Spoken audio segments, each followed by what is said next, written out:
नारायणं नमस्कृत्य नरं चैव नरोत्तमं देवीं सरस्वती व्यासं ततो जयमुदीरयेत्। ॐ नमो भगवते वासुदेवाय। त्रयोत्रिंशोऽध्याय। मैत्रेय उवाच बोलन्ति मैत्रेय ब्राह्मणो विदुर सावधाने शृण। कर्दम पत्नी देवहूति स्वभावे मनुरादुहिति। कपिल वचन शुणिले मोह पटल प्रतेजिले। तत्व विषय संख्य ज्ञान कहिले जेणु भगवान। ताहांकु कले प्रणिपात विनय जोड़िबे निहस्त। चाहिण कपिल वदन आनंदे करन्ति स्तवन। देवहूति उवाच तु नाथ लीला अवसाने कालकु निवेशि नयने। शयन सलील भितरे सर्पंक विराट शरीरे। भूत इंद्रिय मनोमय जहिरे गुणांक प्रवाह। अशेष कारण करण तो कळे बर नारायण। जठर पद्मरु जाहार जात होइला वेदवर। तो रूप देखिबा निमन्ते से अज विचारिला चित्ते। अनेक व्यापार से कला केबे हे देखि न पारिला। केवल ध्याने से देखिला ए विश्व सृष्टि तहु कला। तू प्रभु बहु रूप धरि निज शक्ति रे माया करी। कलु ए विश्व सरजन स्वभावे तुझे कर्म भीन। सत्य संकल्प तुम्भे हरि जीवंक भोग अनुसरी। सृष्ट्यादि करिछ विधान ए तुम्भ मायार अभियान। अनंत शक्ति ए तुम्भर तो माया के करु गोचर। प्रलय काले तुम्भे हरि ए विश्व उदरे संहरी। शयन बटपत्रे तोर बाल मुकुंद रूप धर। चरण अंगुली बदने भरी शयन शिशु जेह्ने। ए विश्व जाहार उदरे मुताकु केमन्ते जठरे। धइली बुझी न पारई केवल तो माया गोसाई। तू दुष्ट निबारिबा पाई साधु रक्षणे तोर देहि। एणु तुम्भर कळे बर अन्यथा कि कार्य तुहोर।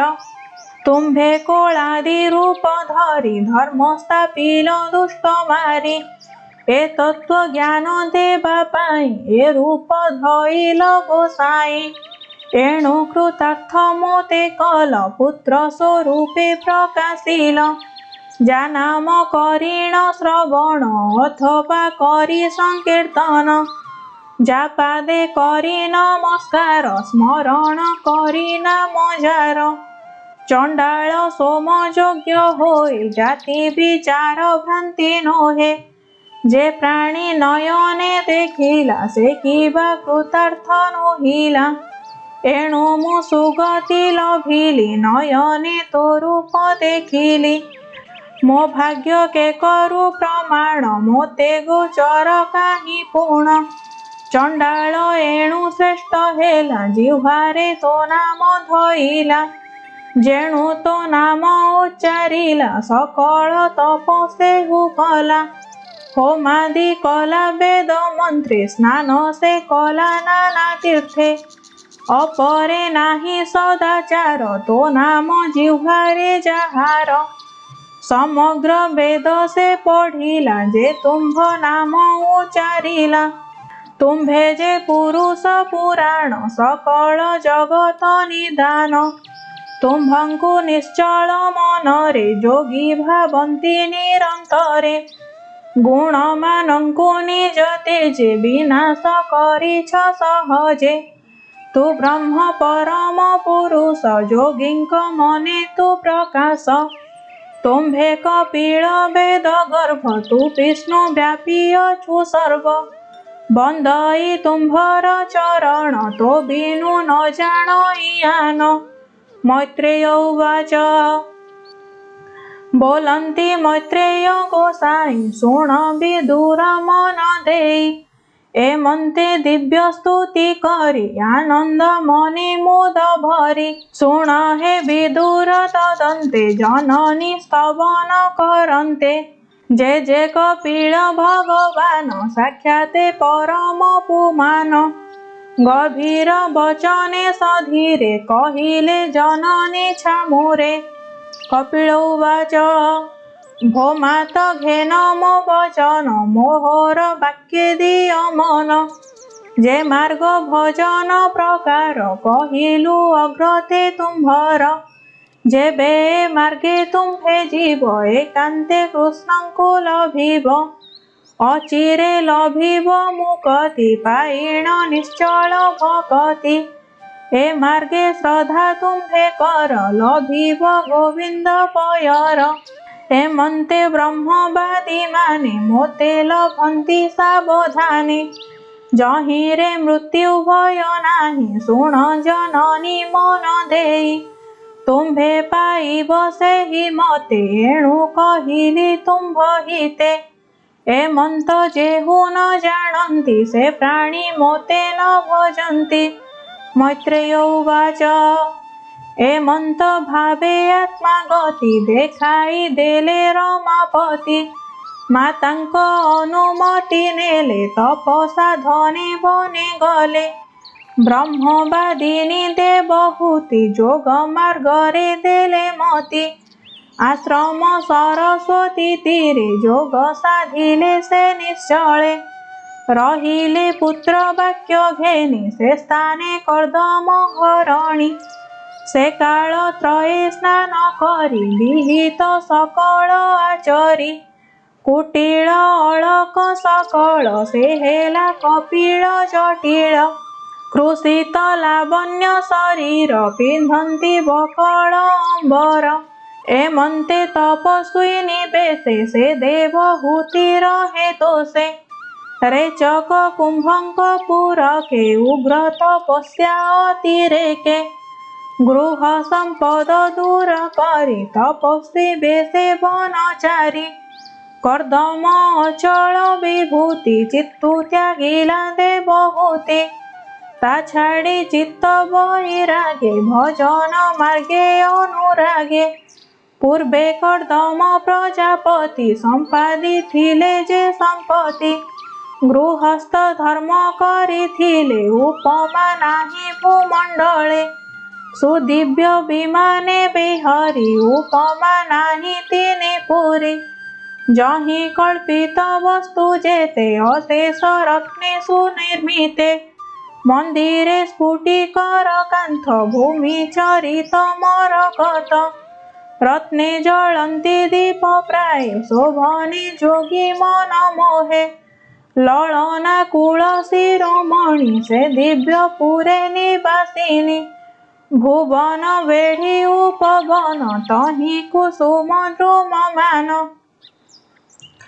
सकल ऋतु पुष्प फल मणि निर्मित स्तंभ कूल देवंक दिव्य भोग जहि सर्वदा काल सुखमयी विचित्र चित्र हेममये चित्र पताका ध्वज सोहे सुगंध पुष्प माळे माळे जे रथे लंबे सुगहळे गभीर भृंगनाद सोहे पाट बसन मन मोहे उपरे नील रत्नमणि विराजे रवि तेज जिणी से रथे सुवर्ण पलंक विचित्र रज पुंडरीक ता सज्जा दुग्ध फेन निभ देखी देवंक होए लाभ विश्वकर्मार शिल्पी पण जे रथे होइछे घटण महामर्कत स्थली जहि विद्रुम वेदी विराजय जे द्वारे विक्रम देहाळी हीरा कबाट जहि केळी बाम दक्षिणे पूर्ण कुंभ विराजे इंद्र नील स्तंभ जलंती पद्मराग दीपे विचित्र शिखे चंद्र तपे मुक्ति कहे माला लंबे पाट दोलिका रत्न स्तंभे श्वेत हंस पारावत नाद करती उन्मत विमान शिखे जलारंध्रे धूम निर्गत धूप गंधे विहार स्थान सुमंडन सुवर्ण निर्मित प्रांगण नाना विश्राम स्थान सोहे देखी जोगी मन मोहे विमाने जेबे विहरन्ति से सुख से माने बांछन्ति नाना विचित्र कर्ममय दिव्यपुरे शोभा पाए सोहे सुवर्ण पीठमान सरस सुख उपाधान भुवन बेढ़ीण उद्यान जही अमर द्रुममान फल पुष्परे परिपूर्ण तही लंबित लतामान विहंग मिथुने क्रीडन्ति मत्त मधुपे गुंजरन्ति विबुध अनुचर माने विहरुथन्ति उपवने से देवहूति जस कीर्ति सुस्वरे गीत से गावन्ति दिव्य विचित्र व्यापी मान कमल गंधे सुवासन कर्दम तही विहरन्ति संगे सुंदरी देवहूति एवंत रम्य सुख स्थान बांछन्ति इंद्र पत्नी मान से रूप तेजी देवहूति जोग साधने कले मति प्रतेजी स्वामी पुत्र गले तेणु विरहे न मज्जिले शोकरे विषर्ण बदन तथापि जोगे दृढ़ मन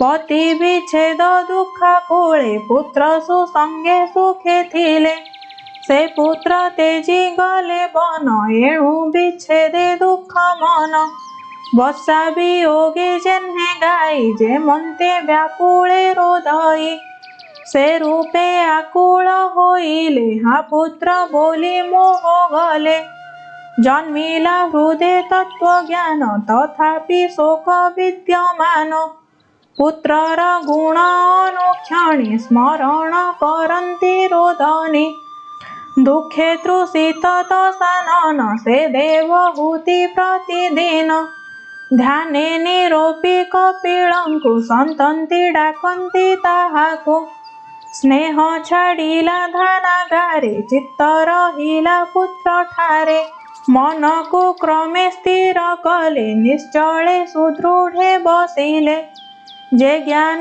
पुत्र कहिथिले से रूपे नित्य ध्यान कले विशुद्ध होइअछि मन तेणु निश्चल रूपे ध्यान भक्ति जोगरे दृढ़ हेले शास्त्र विधिरे आराधिले वैराग्य भावे तत्व ज्ञान तेणु भावन्ति भगवान आत्मा को मानसे देखिले ता बिनु आनन भाविले जे आत्मा होए विश्वमुख विनाशी माया गुण दुख ए जीव आश्रय जे ब्रह्म तही रखिले मति ध्यान ताहांक गला जीव भाव होइला आत्म तत्व लाभ संसार क्लेश निवर्तिला ता गुण भ्रम दूरे गला आपना देह पासोरिले से ब्रह्म स्वरूपे रहिले जे सने स्वप्न देखु थाई निद्रा प्रबोधे न दिशई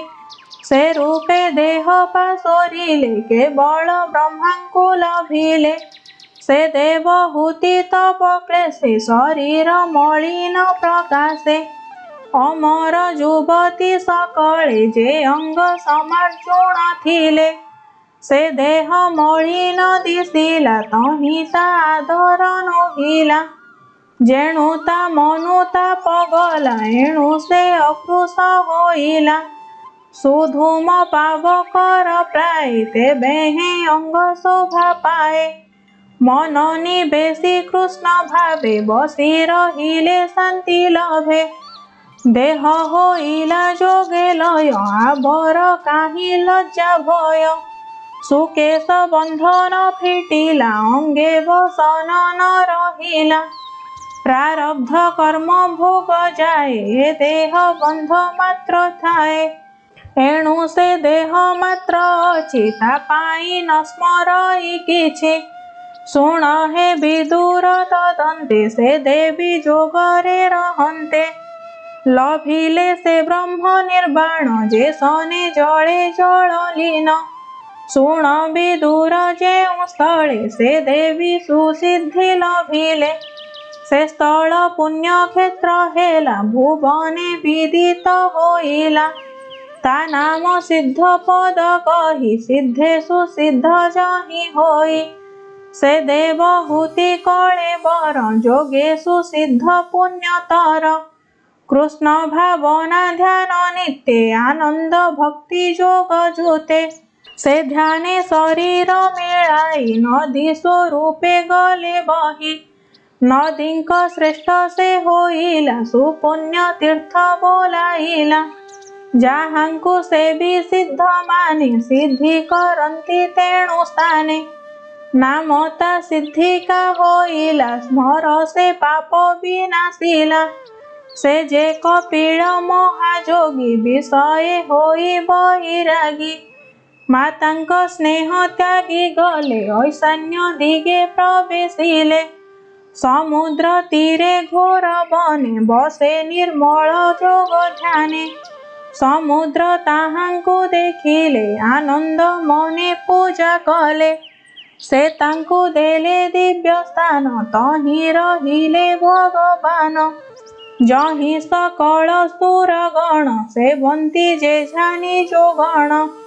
सिद्ध चारण मुनि जने गंधर्व अप्सरा जने। स्तुति करन्ति कपिलंकु सभये नित्य सेवितांकु। जोगे रहिले महामुनि सांख्य आचार्य मान घेनी।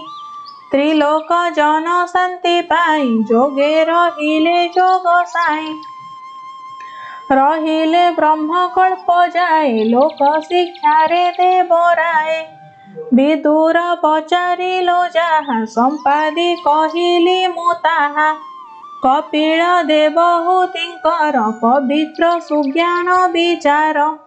एहा जे श्रवण करन्ति किय वा बदने गुणन्ति। आनंदे सभा मध्ये कहे अशेष जन्म पाप बहे। से सर्वे गोविंद चरणे भक्ति लभन्ति अनुक्षणे। अन्ते लभन्ति हरि स्थान के करि पारे ताहान। तृतीय स्कंधे भागवत कपिल ज्ञान उपगत। 33 अध्याय समाप्त मैत्रेय विदुर चरित। श्रीकृष्ण मुखरु संभूत भावे होइला भागवत। ए भावे रस साधु जन तुम्भ चरणे मोर ध्यान। कहई जगन्नाथ दास त्राहि करिबे पीतवास। इति श्रीमद्भागवते महापुराणे पारमहंस्यां संहितायां तृतीय स्कंधे कापिले उपाख्याने 33 अध्याय।